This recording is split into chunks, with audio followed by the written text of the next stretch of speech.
tried to tell people, man, those Knicks weren't ready for that. They weren't ready. They weren't ready, man. Indiana smoke. They were not ready at all. And Karl Anthony Towns and Jalen Brunson, excellent players offensively, but there's a target on their back defensively, man. Ooh, boy. Look, man. The Pacers and what they do offensively as far as running up and down, what I like to see in that series is when they made the basket, they was getting it out quick. Obviously, Off makes. And obviously the Knicks couldn't keep up. Like you said, the switching, what they were trying to do, the Pacers were able to utilize that, and they took advantage of Karl Anthony Towns on defense, especially Jalen Brunson.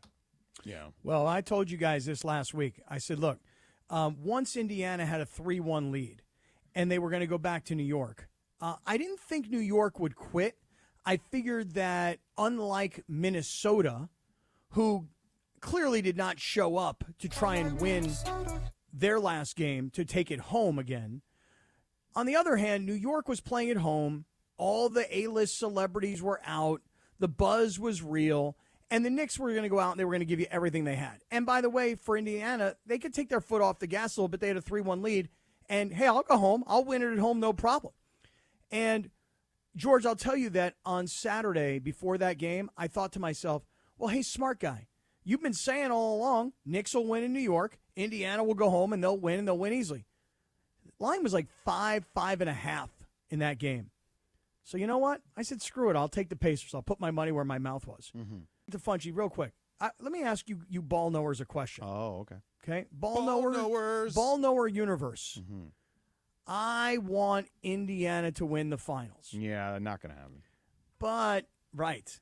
Everybody I talk to, because I've been calling a bunch of ball knowers. A sprained ankle can change it. But, I mean, not outside of poor injury luck for OKC, I don't see a scenario where the Pacers win. Really? Like we've gotten to the end of the NBA season. We've got the two best teams in basketball. No matter how people might perceive things, records tell you these were the two best teams in the NBA. Mm-hmm. And you're telling me that Indiana doesn't really have a chance? Yes. I mean, okay. Not a chance, not no chance, but not great by any stretch of the imagination. Okay, so not even good. So then do this for me. You ready? Mm-hmm. Give me a scenario, and forget about injuries. Don't say, well, this SGA breaks his leg and he'll never play again. Like, just give me a scenario. Right. Give me a scenario of how Indiana might go about winning. I think the only way Indiana wins, and I'd love to hear kind of DeAndre and Funchy's thoughts on this too. I think the only way Indiana wins is they are a great team in regards to not turning the ball over. They are actually number 2 to OKC in that category. But they would have to take care of the ball even more so than they already do because you can't give OKC free points. And what you would need is just like somebody to really defend Shai in a way that bogs down their offense because they're not – OKC does not shoot the ball incredibly well. They have like timely shooters but not like lasers per se. So I would say it would have to be that. You'd have to – and I don't see anybody on their roster. I mean, unless Siakam is going to guard him. Maybe. I mean, they with Brunson they threw in 2 looks with Nesmith and but Nembhard got cooked when they played in the regular season. Like Nembhard is pesky, but Shai is just I don't know. He's not good enough to. Like he's big enough to guard Brunson. He's not. I mean, Shai is 6'6". Like that's Brunson is small. He's just built like a bowling ball. But Nembhard is longer than him and bigger than him, taller than him. So, yeah, it would have to be something I don't see in regards to the way they guard Shai, Cappy. God, I hope Indiana shocks the world, though. Listen, Rick Carlisle is an excellent coach. I mean, the guy already has a championship. I mean, and also a very big upset where LeBron, looked like it was like Space Jam, the movie, where, his powers went away. I've never seen him look worse in a playoff scenario in his entire career. Listen, I had Indiana getting past New York. Every ball knower that I know tells me that Indiana has no chance against Oklahoma City. And because I love an underdog, I'm rooting for Indiana. But I'm just waiting for some ball knower somewhere to know something about ball that could actually tell me how Indiana could win. DeAndre, he's a ball knower. Come on, DeAndre. Find a way for Indiana to win. There's been certain games, especially in the Eastern Conference Finals, where Halliburton becomes too passive. They're going to need him to, as far as scoring, up the scoring a little bit more. Because there is times he does pass up some looks, but he does do a great job of getting others involved. It's going to be a matter of those guys can knock down shots. Like, is Neesmith's going to have more shots like that to knock down? Indiana's got to hit threes, and OKC can't.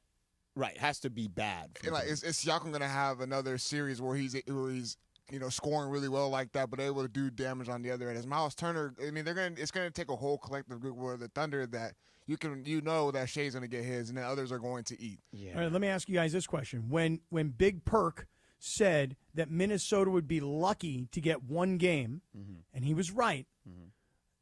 I mean, are we kind of looking at the finals the same way we looked at the Western Conference Finals? There's a scenario where I could see this being a 5-game series. I still think the likely outcome is 6, but I do think there is a scenario, Cappy, where it's a 5-game series. Wow. Looks like I'm going to be watching a lot of the Stanley Cup Finals because a rematch between Edmonton and Florida. That series I expect to go the distance. Yes. That looks like a significantly more entertaining and competitive series. I do think the individual games in this series could be very entertaining, I would say. With Miles Turner obviously being a more versatile player than Rudy Gobert, as far as the offensive end, wouldn't that help the Pacers more as far as bringing guys out like Hartenstein out of the paint or Chet Holmgren out of the paint? Yeah. And Siakam being able to spread the floor as well. But here's what, we saw this when they took Gobert off the floor. Remember, they brought in Kenrich Williams, who hit some threes, played some good defense. Yeah. And he's a guy that they literally just break glass in case of emergency. Chet is obviously their main guy in that regard. And Hartenstein is a good defender anywhere on the floor for the most part. He just becomes more of a liability on the offensive end at times. But they're so good at getting to the basket that it doesn't even matter sometimes. Look, I think it'll be a more competitive series than I'm trying to think. Well, not as good as Denver. That was probably the finals, if we're being honest. So, George, you're going to be broadcasting the game, so you're obviously 100% all in. Yeah. DeAndre, you're a basketball head and a ball knower. You're likely, I'm guessing, 100% all in on these finals, regardless. Sure. Funchy Lova? I mean, Funchy, I heard you chirp back there. What happened? Funchy, what was that all about? Funch, are you? You're not in? Yeah, I'm not all the way in, man. Get out. There's a lot of good stuff on TV. Instead of watching NBA Finals. Oh, come on, man. I love the NBA Finals. I'm a basketball junkie, but I'm just... Not that much. Put it this way. When a guy like me is more interested in the NBA Finals than a guy like you, given that you're a lifelong basketball junkie, and I'm not, and I'm in, because I've already made the investment, bro. I've come this far. Funchy, you're going to have FOMO, and it's going to be Funchy FOMO, and then you're because our thread is going to blow up and stuff like that. Right. Well, exactly. I got to turn on to the game and stuff like that, and then OKC is going to be up by 30. Now, is this because your wife doesn't want to watch the series? No, she'll put on NBA Finals. I mean, as long as it's a final or Super Bowl, she'll put it on and watch it with me. I'll be honest. I'm going to be really honest. If Sedano was not working these finals, I probably would not be as in as I am, because I know that it's what he's living every day. He's going to be around it. He's going to be talking to all these guys. He's going to be on the road with this thing. So it's what's going to be primary for you, George. So I'm going to watch because I want to keep up. But if you told me... Well, but I'm a big believer in if you love sports, you should watch the championship round.